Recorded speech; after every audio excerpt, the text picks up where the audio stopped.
In a mansion where every portrait seemed to watch in silence and the past whispered between gilded walls, a young woman unexpectedly found herself at the center of a family war after an announcement that left everyone paralyzed. But what seemed like a simple inheritance dispute soon revealed something much deeper and more dangerous. That October morning, as the bells of Trinity Church rang out in the distance and the aroma of fresh donuts from the local bakery mixed with the crisp capital air, no one could have imagined that Eleanor Miller's life would change forever. She walked through the silent corridors of the imposing mansion located in Chevy Chase, Maryland, where every antique portrait seemed to observe her timid steps, where every piece of classic crystal tableware told a story of power and centuries of tradition. Eleanor, 25, had arrived at that house barely 6 months ago, fleeing the greatest humiliation of her life. Her pale skin contrasted with her emerald green eyes, an inheritance from a Spanish grandmother she never knew, and her light brown hair, always in a simple braid,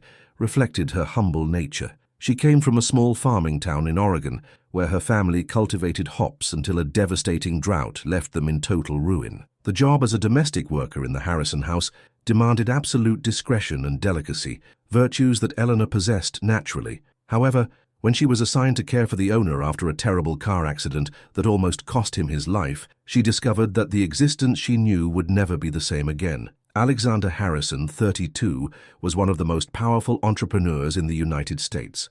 Owner of a hotel chain that extended from Miami to San Francisco, he possessed a fortune estimated in hundreds of millions of dollars. His pale skin and penetrating blue eyes, inherited from Basque ancestors, along with his imposing height of 6'1", made him a magnetic figure who commanded respect in every boardroom he entered. But now, after the head-on collision on the Baltimore-Washington Parkway that had totaled his Porsche and nearly his life, he found himself confined to a bed, more vulnerable than he had ever been, needing someone to offer him not only medical care, but also patience and, above all, humanity. During the first few weeks, Eleanor simply fulfilled her duties, administering medications, helping him with meals, reading business reports when he requested them. But gradually, in those shared silences within the four walls of the main bedroom, between furtive glances and unspoken words, something inexplicable began to weave itself between them.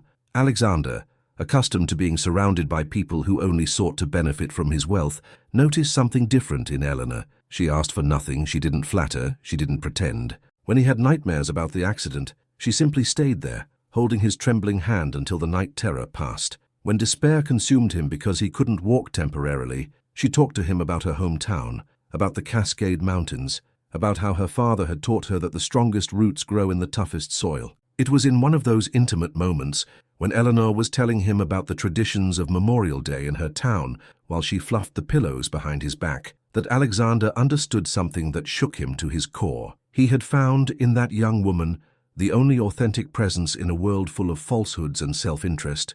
The secret that would change everything had been kept in the safe of Alexander's study long before the accident. A mysterious will, drawn up 6 months ago during an existential crisis that had led him to question everything he had built. In that document, he had written that he would leave a significant part of his fortune to the only person I truly trust, without ever mentioning specific names. 3 months after the accident, when Alexander could already sit up in bed and receive visitors, he summoned the entire Harrison family for a meeting in his room.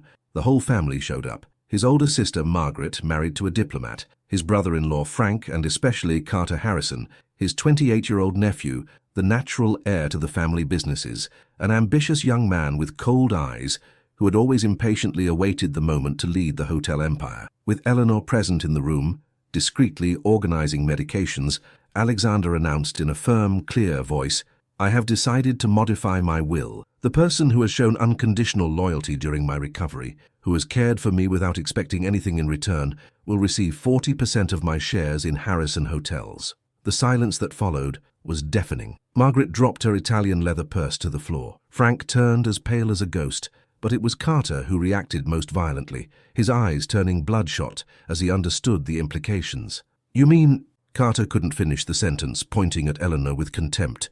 "I mean Eleanor Miller," Alexander declared without hesitation, "who has restored my faith in humanity." The atmosphere completely froze. The looks of disbelief turned into pure hatred. Venomous whispers began immediately, and a revolt that seemed to emerge from the very bowels of greed invaded the room. Eleanor, completely unaware of what was coming, felt the world collapse beneath her feet. She had never imagined that her simple act of caring for an injured man would make her the center of a storm that threatened to destroy everything she had ever known. The announcement was enough to transform the young woman from Oregon into the target of a ruthless war that would not be limited to courtrooms, but would invade every corner of the mansion, every moment of her existence, every breath she took within those walls that now became her prison. Have you ever felt your life change completely in an instant? Let us know in the comments what part of America you're watching from, and don't forget to subscribe to find out what will happen to Eleanor. Chapter 2. The first signs of the battle to come appeared as subtle as the wind that blows down from the Rockies into Denver. Eleanor began to notice imperceptible changes that made her feel as if she were walking on quicksand. The day after the announcement, she found the first anonymous letter slipped under the door of her small room in the service wing. The words, written in elegant handwriting but full of malice, accused her of being a country opportunist who had seduced a vulnerable man to steal what didn't belong to her. The message ended with a veiled threat. Rats always return to the sewers they came from. Eleanor trembled as she read those lines, her green eyes welling up with tears she refused to shed. She came from an honest family of farmers, where her father, Mr. Miller, had taught her that dignity is built with honest work, and that a given word is worth more than any contract. Her mother, who had passed away when Eleanor was 18, always told her, "Honey, a clean heart is never afraid of storms." But the storms were just beginning. Carter Harrison had become the general of a silent but relentless war. At 28, he had waited his whole life for the moment to inherit the family empire. With a degree in business administration from UCLA and an MBA from Harvard, he considered himself his uncle's natural successor. Eleanor's appearance in the will was not just a financial affront, but a personal insult that challenged everything he believed he deserved by right of blood. Carter discreetly hired the best probate lawyers in New York City, a team led by attorney William Davis, known in legal circles as the Shark, for his ability to tear apart wills he considered unjust. The strategy was clear: prove that Eleanor had psychologically manipulated Alexander during his vulnerable state post-accident. Meanwhile, Eleanor continued her daily care, oblivious to the magnitude of the conspiracy being woven against her. Every morning, she entered the main room with a breakfast tray prepared according to Dr. Anderson's nutritional guidelines: oatmeal with fresh berries, freshly squeezed orange juice, and chamomile tea. Alexander had begun to sit in the chair by the window overlooking the garden, where he could observe the ancient oak trees that had been planted by his grandparents. "Eleanor," he said one morning, as she arranged the cushions behind his back, "do you regret coming to work here?" The question took her by surprise. Eleanor stopped her movements and looked him directly in the blue eyes that so disturbed her. "Why would I regret it, Mr. Harrison? I've learned a lot working in your home." "Call me Alexander," he murmured, gently taking her hand. "And you know perfectly well why I'm asking you that. My family isn't making your life easy." Eleanor felt an electric current run up her arm from where he touched her. It was the first time he had called her by her first name, without the formal "Miss," and the intimacy of the moment made her blush. "Life has never been easy for me," she replied honestly, "but I've learned that difficulties teach us what we're really made of." Alexander studied her face, those green eyes that shone with a mix of innocence and strength that fascinated him. In that moment, he understood that what had started as gratitude for her care had transformed into something much deeper and more dangerous. Eleanor's most unexpected ally came from where she least expected it. Michael Davis, the family chauffeur, a 55-year-old man with calloused hands and a noble heart, had worked for the Harrisons for over 20 years. Originally from the Bronx, he had been a silent witness to countless family conversations, an invisible observer of the power dynamics that unfolded in the back seat of the Mercedes-Benz he drove.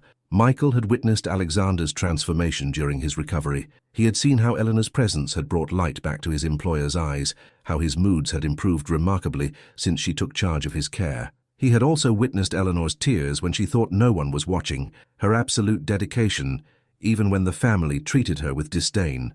One afternoon, as Eleanor was returning from the farmer's market with ingredients to prepare a chicken noodle soup she had learned from her grandmother, Michael intercepted her in the mansion's parking lot. "Miss Eleanor," Michael said in a low voice, looking nervously toward the house windows, "I need to talk to you." "What's wrong, Mr. Davis?" "I overheard a conversation between young Carter and his lawyers yesterday. They're planning something against you. They're going to try to prove that you manipulated the boss." Eleanor felt the ground shift beneath her feet. "But that's not true." I would never— I know, honey, I've seen how you care for the boss. It's with genuine affection, not for gain. But they're going to invent evidence. They're going to bring in false witnesses. You need to be prepared. That night, Eleanor couldn't sleep. She walked to the window of her small room and contemplated the lights of Washington, D.C. stretching to the horizon. In the distance, she could see the lights of the capital, the heart of the nation where her ancestors had fought for freedom. She wondered if she would have the same strength to face the battle that was coming. The next day, the first plot twist came as an unexpected blow. Attorney Davis showed up at the mansion with a document he claimed to have found, a supposed letter written by Eleanor to a friend in her hometown, dated a week before Alexander's accident. In the letter, Eleanor allegedly confessed her plan to conquer the boss to secure her financial future. The letter was a perfect forgery, made with artificially aged paper and an almost perfect imitation of Eleanor's handwriting. Carter smiled with satisfaction as he presented the evidence to his uncle. But Eleanor, with the innocence of someone who tells the truth, made an observation that immediately foiled the strategy. "It's impossible that I wrote that letter a week before the accident," she said in a firm voice. "On that date, I was still working at the Miller family's house in Georgetown. I didn't know Mr. Harrison existed until the domestic employment agency sent me here after the accident." The silence that followed was devastating for Carter. Michael, who had been present as a silent witness, confirmed Eleanor's words.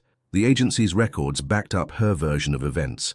The first battle had been won by Eleanor, but the war was just beginning. Alexander, watching the scene from his wheelchair, felt a mixture of fury and admiration. Fury at his nephew's baseness, admiration for Eleanor's strength in the face of adversity. "Carter," he said in an icy voice, "I hope this is the last time you try to sabotage someone in my house."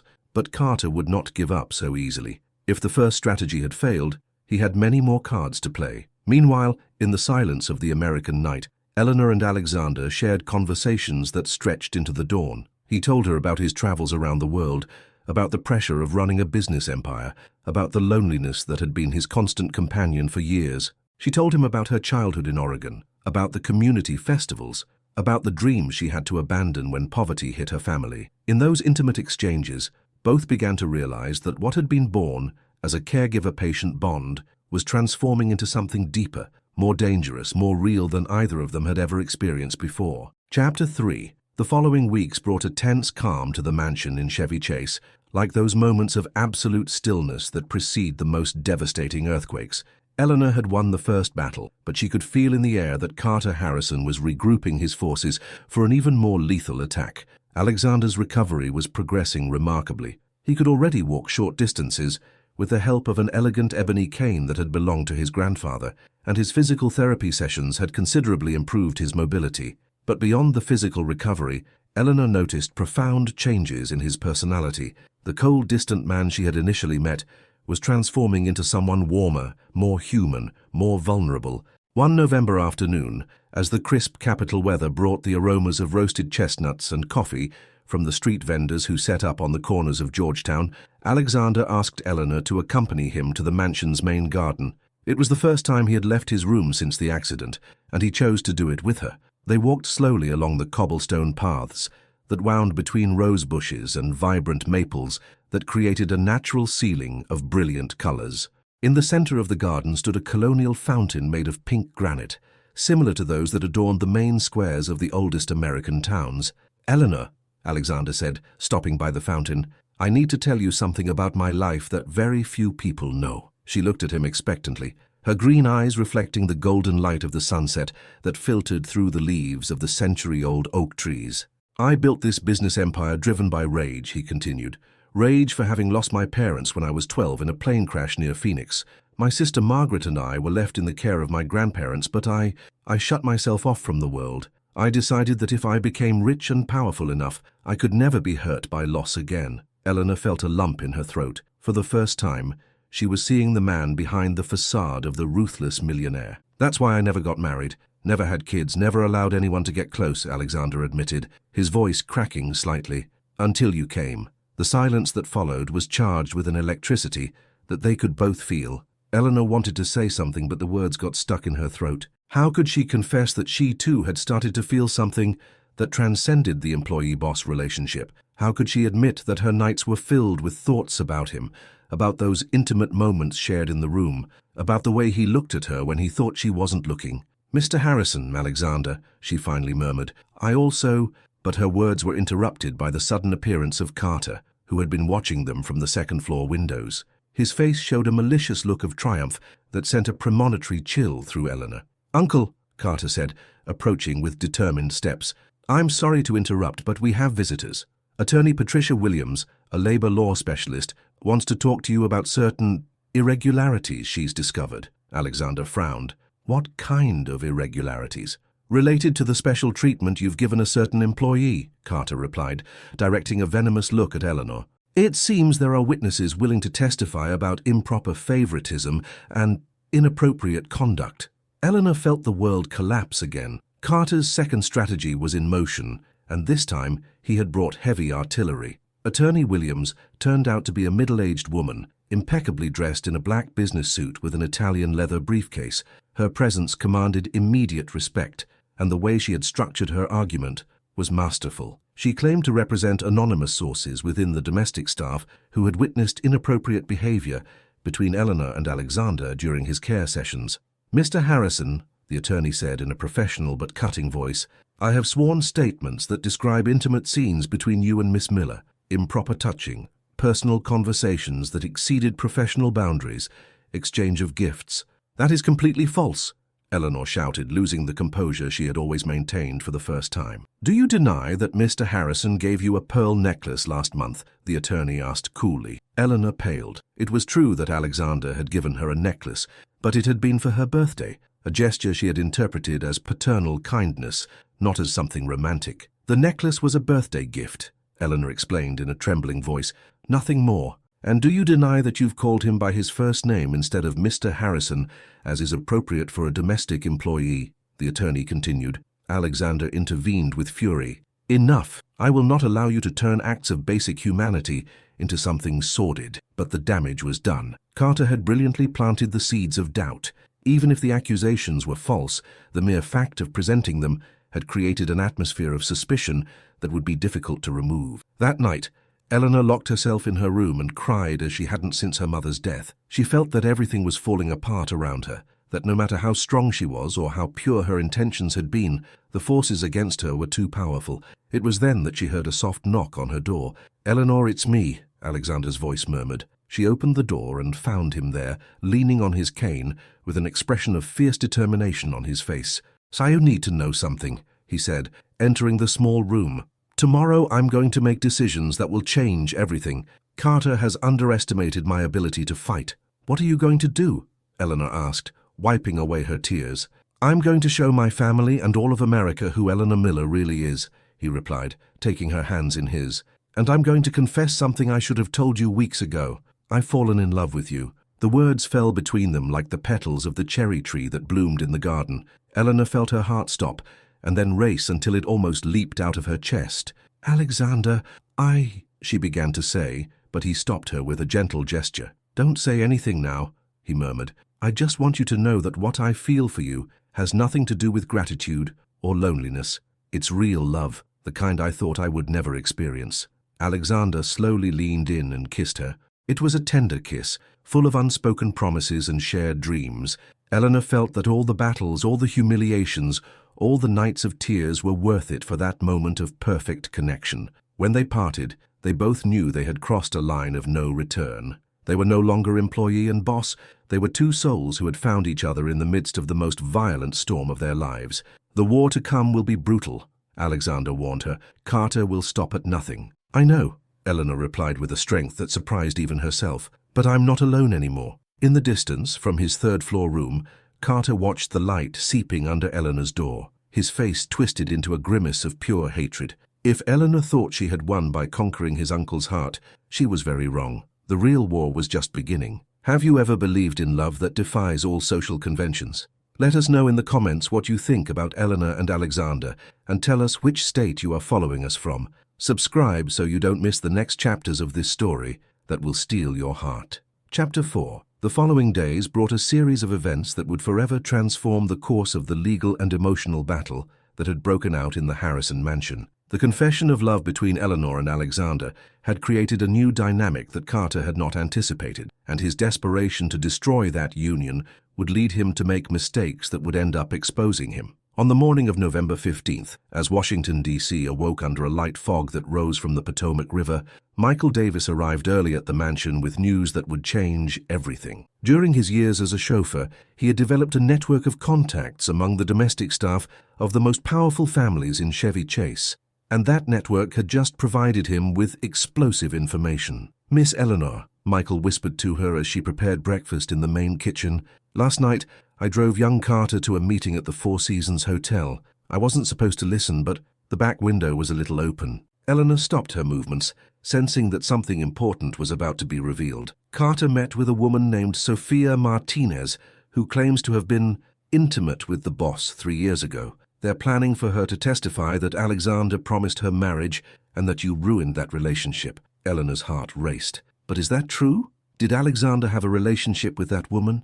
Michael shook his head gravely. "That's the interesting part, honey. I've been this family's chauffeur for 20 years. I know every place I've taken the boss, every person who's gotten into this car. There was never any Sophia Martinez in his life. Carter is paying her to lie." This revelation became the third plot twist of the story. Eleanor knew she had to inform Alexander immediately, but she also knew they needed more solid proof to expose the conspiracy. That afternoon, Alexander had organized a family meeting in the mansion's main living room. It was an imposing space decorated with antique furniture, tapestries from Virginia, and a Steinway grand piano that had belonged to his great-grandmother. The French windows overlooked the garden where they had shared their first kiss, and the golden light of the sunset created an almost unreal atmosphere. Margaret Harrison arrived with her husband, Frank, a career diplomat who had always maintained a neutral attitude in family matters. Carter appeared with his legal team, including Attorney Davis and Attorney Williams, plus an elegant woman of about 35 whom Eleanor didn't recognize. "Family," Alexander began from his favorite chair, with Eleanor standing discreetly near the window, "I have called this meeting to clarify the situation with my will once and for all, and to present some evidence that has come into my possession." Carter smiled confidently. "Perfect, Uncle. We also have new evidence to present. I'd like you to meet Sophia Martinez." The elegant woman stepped forward with a practiced smile that didn't reach her eyes. "Alexander, my love, aren't you going to say hello after all this time?" Alexander observed her with an expression of complete confusion.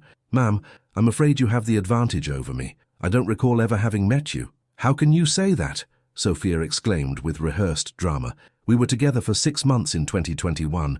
You promised me marriage. You even gave me this ring." She showed an engagement ring with a considerable diamond. The silence in the room was so thick you could cut it with a knife. Eleanor felt a pang of pain in her chest, despite knowing it was all a farce.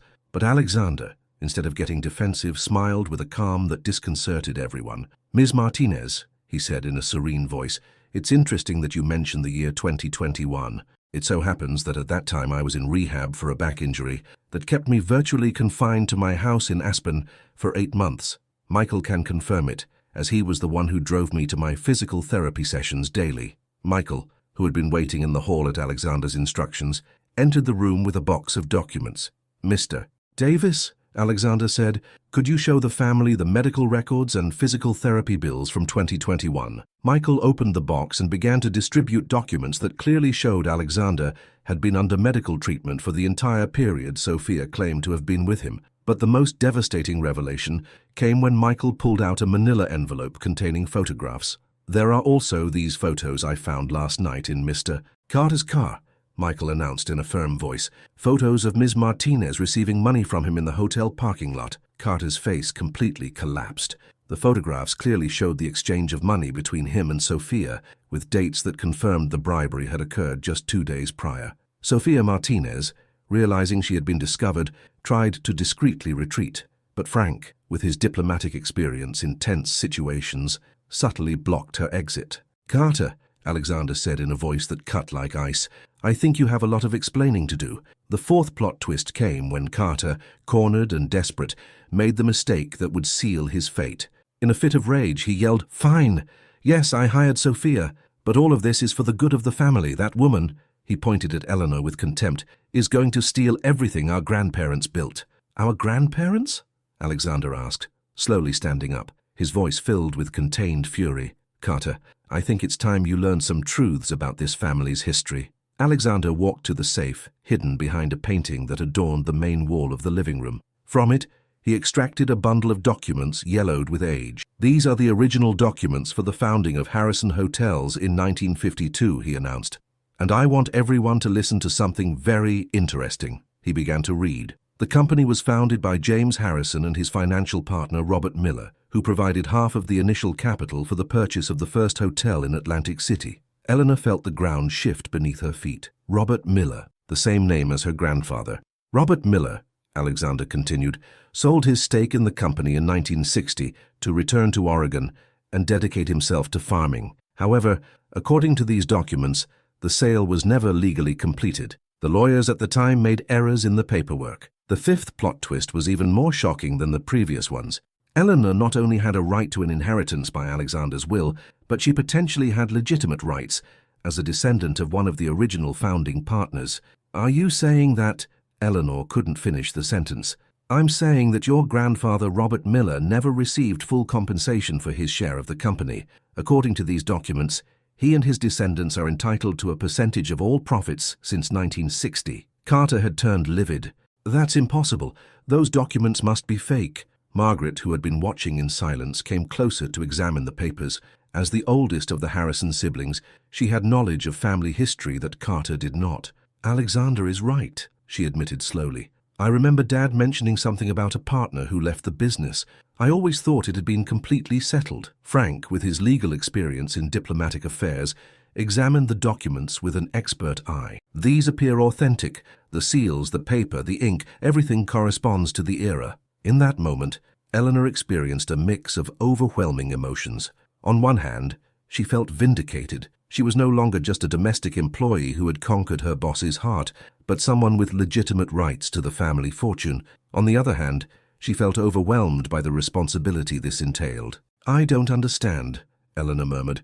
"My grandfather never mentioned anything about being a partner in a hotel company. Probably because he believed he had sold his stake legally," Alexander explained. "The lawyers in 1960 told him everything was settled. He went back to Oregon with his money and went on with his life. He never knew that he was technically still a partial owner of the company." Michael, who had been listening attentively, approached Eleanor with tears in his eyes. "Honey," he said in an emotional voice, "this explains so much.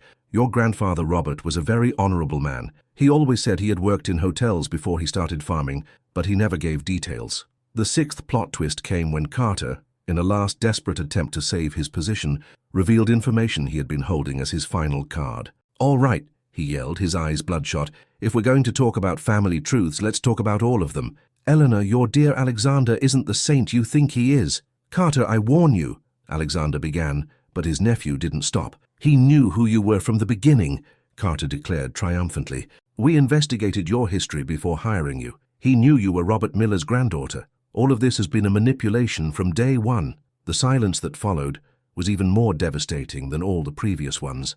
Eleanor felt as if her heart had been ripped from her chest. She turned to Alexander with eyes full of tears and betrayal. "Is that true?" she asked in a broken voice.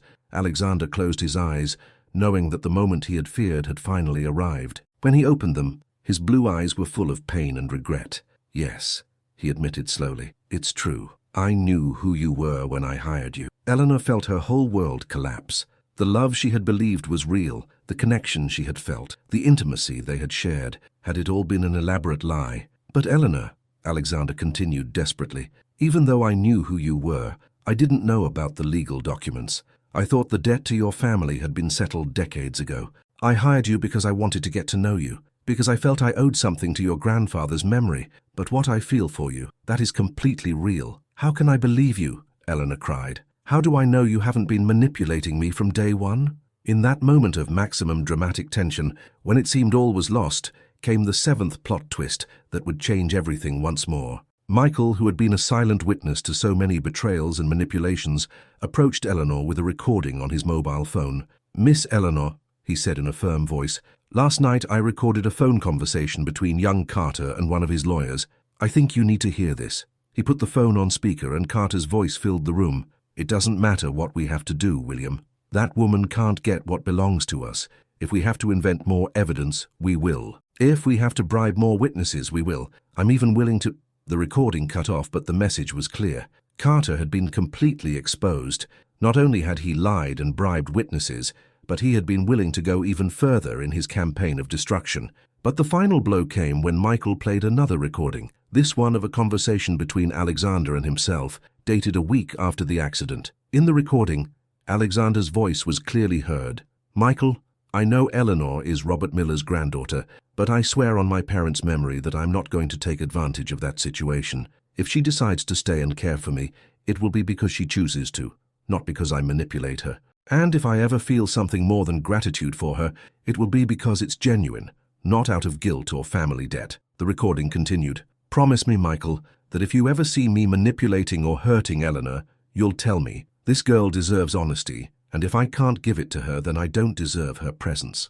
Eleanor listened to the recording with tears streaming down her cheeks. The sincerity in Alexander's voice was unmistakable, and the date of the recording proved that his feelings had been honest from very early in their relationship. Alexander slowly approached Eleanor, using his cane to keep his balance. When he reached her, he managed to kneel with some difficulty despite his physical limitations. "Eleanor Miller," he said in a trembling but firm voice, "it's true that I knew who you were when I hired you. But I swear on everything I hold sacred that I fell in love with you for who you are, not for your last name or your family history. I fell in love with your kindness, your strength, the way you brought light into my life when everything was darkness." The entire room watched in absolute silence this declaration of love in the midst of the legal and family chaos. "I love you, Eleanor," Alexander continued, "and if you give me the chance, I want to spend the rest of my life proving that what I feel is real." Eleanor looked into his eyes, those blue eyes that had captivated her from day one, and saw in them an honesty that could not be faked. Slowly she knelt in front of him and took his hands in hers. "Alexander," she murmured, "I love you too, and I believe in us."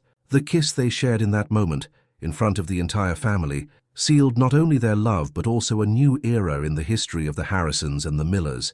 Carter, completely defeated, left the room followed by his lawyers and by Sophia Martinez, who had understood that her participation in the farce had come to an end. Margaret approached Eleanor with tears in her eyes. "Eleanor, dear, I owe you an apology. I allowed my fears about money to blind me to the obvious. You have been the best thing that has happened to my brother in years." The fourth part of this extraordinary story ended with the promise of even more surprising revelations to come. Love had triumphed over manipulation, but the legal and family battles were just beginning to be resolved. Have you ever lived a moment where you had to choose between trusting or believing in love? Eleanor and Alexander have passed this test, but their story still has many secrets to reveal. Tell us in the comments if you believe in true love, and don't forget to tell us from which beautiful corner of America you are following us. Chapter 5. The days following the revelations in the main living room of the Harrison mansion brought a deceptive calm, like those moments of silence that precede the most powerful storms of the Gulf of Mexico. Eleanor and Alexander had publicly declared their love, but they both knew that the legal battles to come would be even more intense than anything they had faced so far. Carter had disappeared from the mansion, taking only a suitcase and leaving behind a letter addressed to Alexander that simply said, "This isn't over." His lawyers had begun preparing a massive lawsuit that questioned not only the recent will, but also the historical documents that established Eleanor's rights as a descendant of Robert Miller. During this period, Eleanor and Alexander developed a routine that allowed them to get to know each other as the couple they were becoming, beyond the caregiver-patient relationship that had defined their first months together. Every morning, they had breakfast on the terrace overlooking the main garden, where the vibrant maples created a natural roof of brilliant colors that changed with the intensity of the capital's light. Alexander had insisted that Eleanor move into one of the main bedrooms of the mansion, but she had preferred to keep her space in the service wing, at least until the entire legal matter was resolved. "I don't want anyone to be able to accuse us of being reckless," she had explained with that practical wisdom he so admired in her. It was during one of those mornings, while they shared coffee and pastries from the local bakery, that the first great revelation arrived that would change everything they thought they knew about their family history. Mr. Thomas Harrison, the younger brother of Alexander's grandfather, appeared at the mansion without warning. At 85, the old man maintained an extraordinary mental lucidity and a memory that held secrets for decades. He had lived the last 20 years on a ranch in Texas, away from family business matters, but news of the will and the appearance of the Miller name in the legal disputes had motivated him to make the trip to Washington, D.C. "Alexander, boy," the old man said in a firm voice, as Eleanor served him chamomile tea in the main living room, It's time you learned the full truth about Robert Miller and your grandfather James. Eleanor felt a shiver of anticipation. Each new revelation seemed to rewrite the history she thought she knew about her own family. Robert Miller wasn't just James's financial partner, Mr. Thomas continued, settling into the leather armchair that had been his favorite since youth. He was his best friend, practically a brother. They met during the Great Depression when both were just boys following the migratory workers on the West Coast. Alexander and Eleanor exchanged glances. This information did not appear in any of the official documents they had reviewed. After the Depression, the old man continued, they decided to build something together. James had the business vision, Robert had the capital he had inherited from his father, a successful merchant from Oregon. But there was something more. Mr. Thomas paused dramatically, as if he were deciding whether to reveal a secret he had kept for decades. Robert saved James's life during the Battle of Guadalcanal in 1942. A bullet had gone through your grandfather's chest, and Robert carried him for miles until he found a medic. James swore he owed him his life, and that any success he had in the future would be shared with Robert forever. Eleanor felt tears forming in her eyes. The story of loyalty and brotherhood between their grandfathers gave new meaning to everything that had happened between her and Alexander. "So why did Robert sell his share of the company?" Eleanor asked in an emotional voice. But that's the point," Mr. Thomas smiled sadly. "Robert never wanted to sell. It was James who insisted he return to Oregon." The 8th plot twist was about to be revealed, and it would be the most emotional so far. "Why?" Alexander asked, though something in his expression suggested he intuited the answer. "Because Robert had fallen madly in love with Hope, James's wife, and she with him," the old man admitted. "It was a pure love, never consummated, but strong enough that all three realized they couldn't continue living in the same city." The silence that followed was profound and charged with emotions. Eleanor immediately understood the parallels with her own situation, the love that had arisen in complicated circumstances, the difficulties of navigating deep feelings in the midst of family and social obligations. "Robert went to Oregon and married Ellen, the most beautiful woman in the town," Mr. Thomas continued. "They had a happy life, but he always kept in touch with James through letters. When he died in 1975, his last words were to ask that someone look after his descendants if they ever needed it." "Are you saying my grandfather knew about that promise?" Eleanor asked. "He knew it and honored it until the day he died," the old man replied. "James always kept a special fund for the Miller family. Every year he would send money to Oregon anonymously through the local church. When Robert died, he continued to send support to his widow and then to his children." Alexander stood up abruptly, walking to the window with an expression of total shock. "Are you saying my family has been sending money to Eleanor's family for decades without her knowing?" "Exactly," Mr. Thomas confirmed. "And when your father died in the plane crash, your mother continued the tradition. She knew the full story and made sure the shipments arrived until she herself passed away." Eleanor felt the world spinning around her. "But we never received money from any Harrison family, because it came through Father Daniel of St. Andrew's Parish in your town," the old man explained. "He distributed it as donations from anonymous benefactors to needy families. Your family received that help for years, especially during the most difficult times." The 9th plot twist hit Eleanor like a lightning bolt. She vividly remembered the times her family had received mysterious help from Father Daniel. Money for medicine when her mother was sick, funds to repair the house after an earthquake, financial support that had allowed her to finish high school when the crops failed. "So," Eleanor murmured in a broken voice, "my family has been receiving help from the Harrisons for generations, and I never knew it. And more importantly," Mr. Thomas added, "when your father died in that tractor accident 5 years ago, Alexander personally increased the shipments to ensure you could move to the city and find work." Alexander turned to Eleanor with eyes full of tears. "Eleanor, you knew," she finished the sentence, but her voice held no accusation, only deep understanding. "You knew all this when you hired me." "I knew my family had been helping yours," Alexander admitted, "but I didn't know the historical details. I didn't know about the promise between our grandfathers. I didn't know about the love between Robert and my grandmother. I only knew that I had a moral debt to your family, and that when I saw your job application through the agency, I felt it was fate." Eleanor slowly approached him, processing the magnitude of what she had just discovered. For her entire life, she had believed her family had fought alone against poverty and adversity. Now she discovered there had been anonymous guardian angels watching over them from the shadows. "Do you feel betrayed?" Alexander asked in a fearful voice. Eleanor took his hands and looked him directly in the blue eyes she loved so much. "I feel grateful," she replied slowly, "and I feel as if our grandfathers had been guiding our steps toward this moment from beyond." It was then that Mr. Thomas smiled and pulled a yellowed envelope from his jacket. "There's one more thing," he announced. "Robert wrote a letter to James shortly before he died. He asked that it only be opened when their families reunited in some way.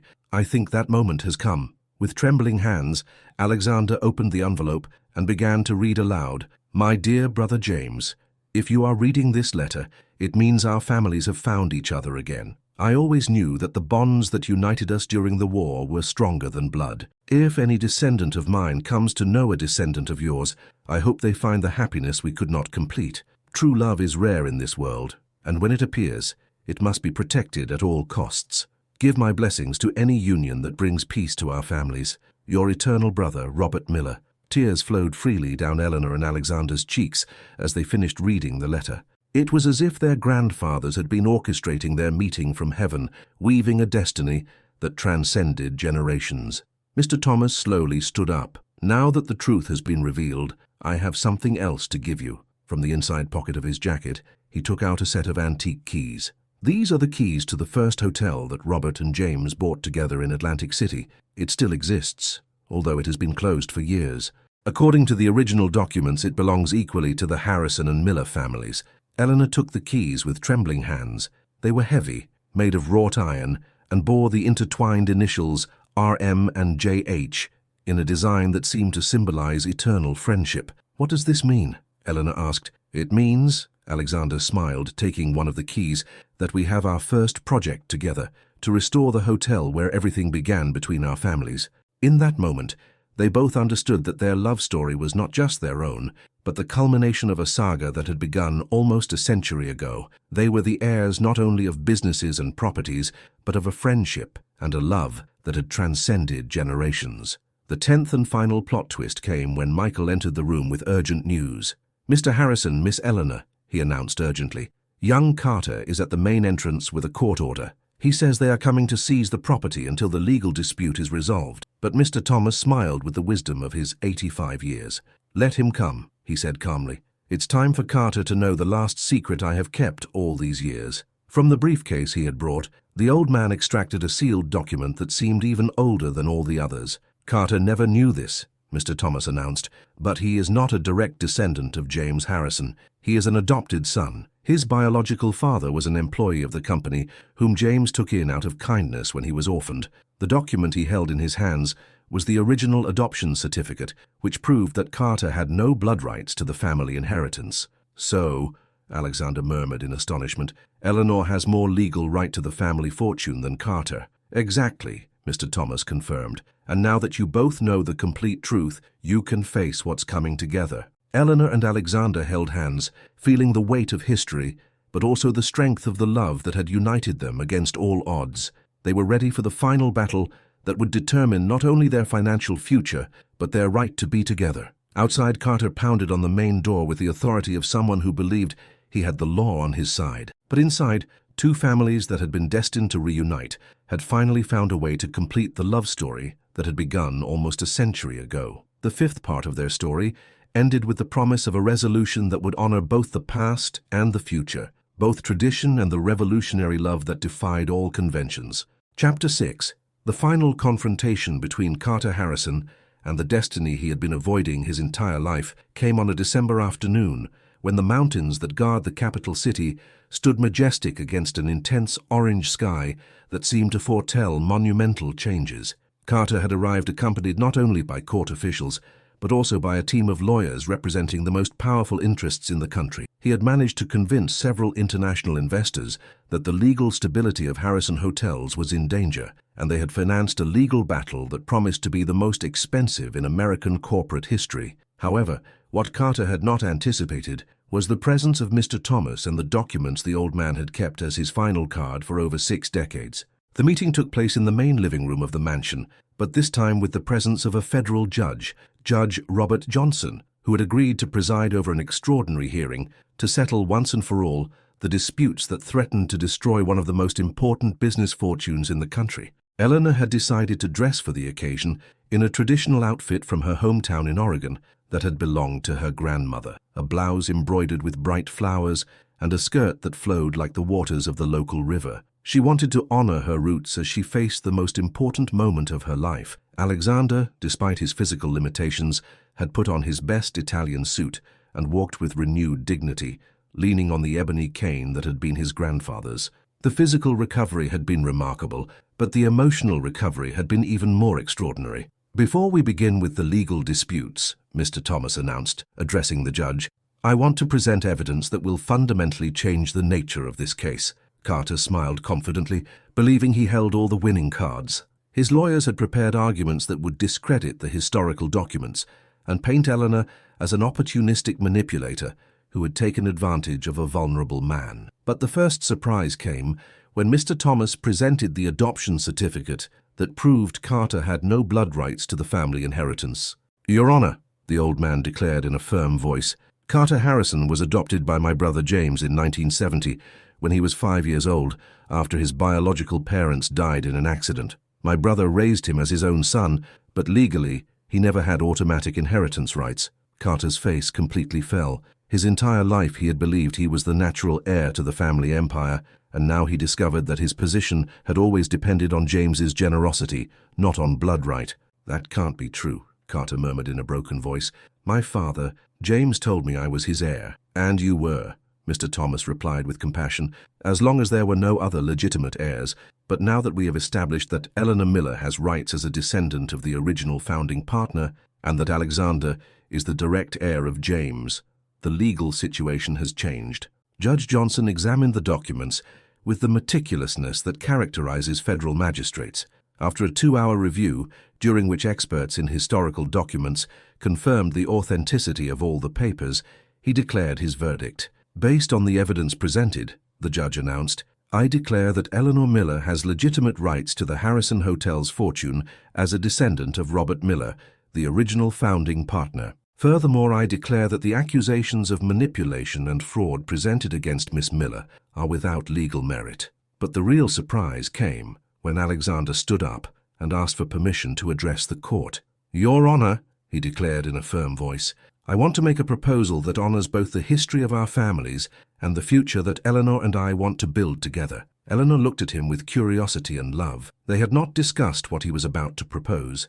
"I propose that Carter Harrison retain a 20% stake in Harrison Hotels, not as a blood heir, but in recognition of the years he dedicated to the company," Alexander declared. "Eleanor Miller will receive the 40% that belongs to her as a descendant of Robert Miller. I will keep 30%, and the remaining 10% will be allocated to a charitable foundation that helps rural families in Oregon." The generosity of the proposal left everyone speechless.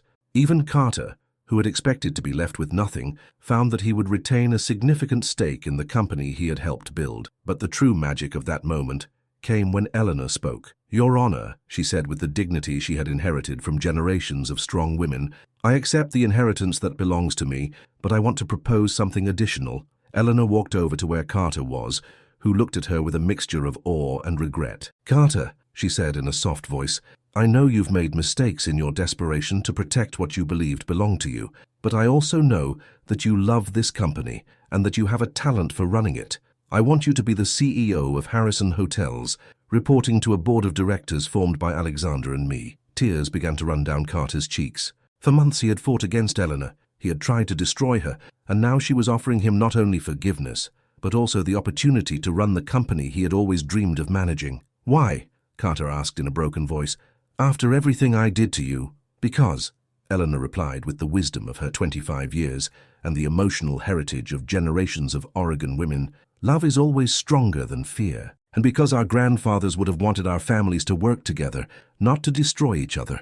In that moment, something broke inside Carter. All the barriers of pride, envy, and desperation he had built for years collapsed, and for the first time in his adult life he cried openly. "Eleanor," he murmured, I'm so sorry.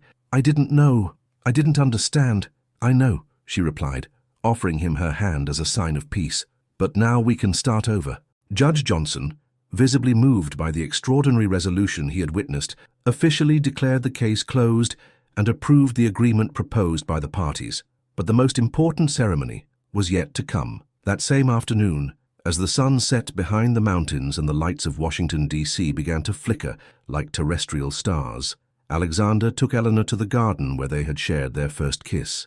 "Eleanor Miller," he said, kneeling with some difficulty but with absolute determination, "I want to ask you something I should have asked you weeks ago." From his jacket pocket, he pulled out a ring that shone with the intensity of the stars that were beginning to appear in the capital sky. "Will you marry me?" he asked with a voice full of love and hope. Not as the heiress of a company or as the granddaughter of Robert Miller, but as the woman who brought light into my life when everything was darkness.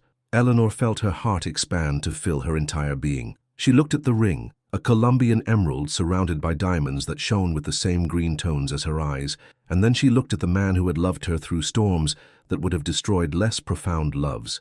"Yes," she replied with tears of happiness streaming down her cheeks, "I will marry you, Alexander Harrison, to honor the love of our grandfathers and to begin our own story." The kiss they shared under the American stars sealed not only their commitment, but also the union of two families that had been destined to meet across generations. The wedding was held 3 months later at Trinity Church in D.C., with the reception at the Willard Hotel overlooking the White House.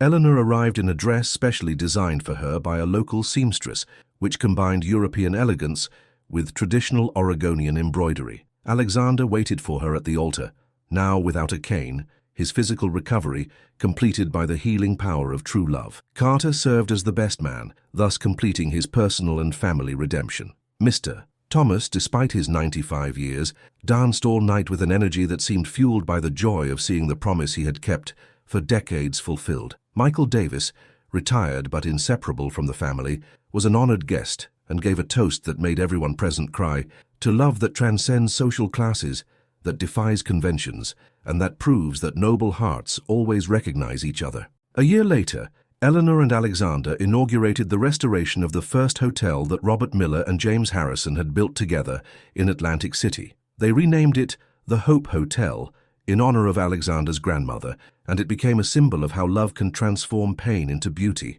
The charitable foundation they established has helped hundreds of rural families in Oregon, providing educational scholarships, medical support, and employment opportunities.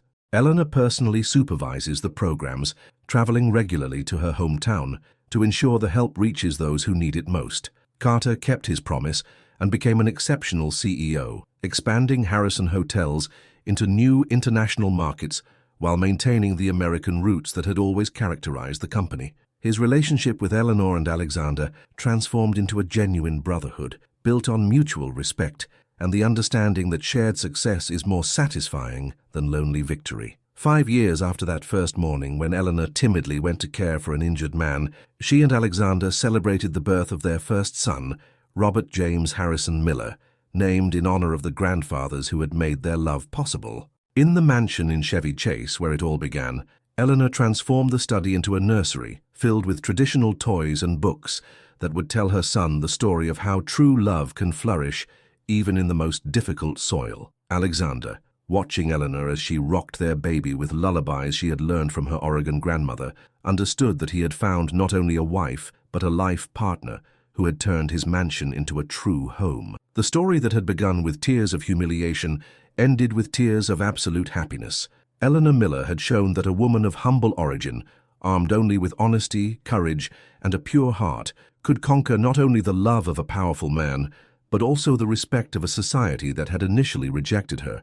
And so, under the infinite sky of America, where the mountains embrace the valleys and where traditions mix with modern dreams, Eleanor and Alexander wrote the final chapter of a love story that honored the past while building a future full of hope. Because in the end, as Robert Miller had written in his letter from beyond, true love is rare in this world, and when it appears, it must be protected, celebrated, and shared with future generations who will continue to write stories of hope under the same eternal stars. Epilogue. 10 years later, on an October afternoon as the bells of Trinity Church rang out in the distance as they had that first morning that changed everything, Eleanor and Alexander sat in the garden of their mansion, watching their 3 children play among the maples that had now grown to form natural tunnels of color. Robert James, 5, chased butterflies with the same determination that his great-grandfather had put into building an empire. Hope Ellen, 3, built sandcastles in the sandbox that Alexander had built especially for her. And little Michael, barely a year old, crawled among the flowers with the infinite curiosity of someone discovering the world for the first time. "Do you regret anything?"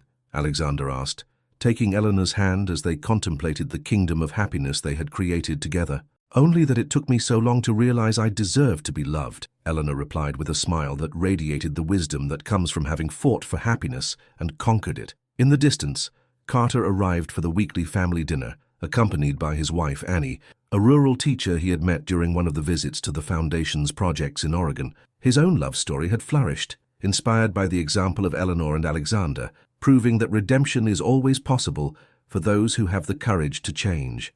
Mr. Thomas, now 95 but still lucid and vital, had arrived that morning from Texas to celebrate the wedding anniversary. He remained the guardian of the family history, the narrator who ensured that the new generations knew the roots from which their happiness came. Michael Davis, retired but inseparable from the family, had been named honorary godfather to the 3 children and spent his days teaching them about the garden plants and telling them stories about their grandparents. As the sun set behind the mountains that eternally guard the capital, Eleanor felt a deep peace that came from knowing she had lived an authentic life, that she had loved with courage, and that she had transformed not only her own destiny, but that of everyone around her. The mansion that had once been cold and silent now vibrated with children's laughter, aromas of traditional American food, and conversations that stretched into the late hours.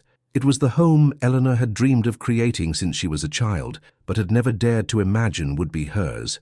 That night, like every night for the last 10 years, Eleanor and Alexander sat on the terrace overlooking the garden, sharing the day's events and planning the future of their children, their company, their foundation, their love. "You know," Alexander murmured as Eleanor snuggled into his arms, "sometimes I still can't believe all this is real." "It's real," Eleanor replied, "because we fought for it. Because we decided that love was stronger than fear, that hope was more powerful than despair. And so, under the same stars that had witnessed the love between Robert Miller and James Harrison, under the same sky that had sheltered generations of American dreams, Eleanor and Alexander continued to write their love story, a story that had begun with tears but would continue forever with smiles. Because they had shown that in America, land of mountains and eagles, of ancient traditions and modern dreams, true love is not only possible, but is the most transformative force in the universe. And so, this love story has ended, but the love that inspired it will continue to live in every heart that believes in the magic of finding its soulmate under the infinite sky of America. Dear friends who have joined us on this extraordinary journey of love and hope, what did you think of Eleanor and Alexander's story? Do you believe that true love can overcome any obstacle? We would love to hear your opinions in the comments. Don't forget to tell us from which beautiful corner of America or the world you are watching us. Every like and every subscription motivates us to continue creating stories that touch your hearts and inspire you to believe in the transformative power of love. If this story moved you, please share it with your loved ones. And if you have ideas for new stories you'd like us to develop, leave us your suggestions in the comments. Thanks for allowing us to be a part of your evenings and your dreams. We'll see you in the next story, where we'll continue to explore the mysteries of the human heart under the infinite skies of our beautiful America. Until next time, and may love always be with you.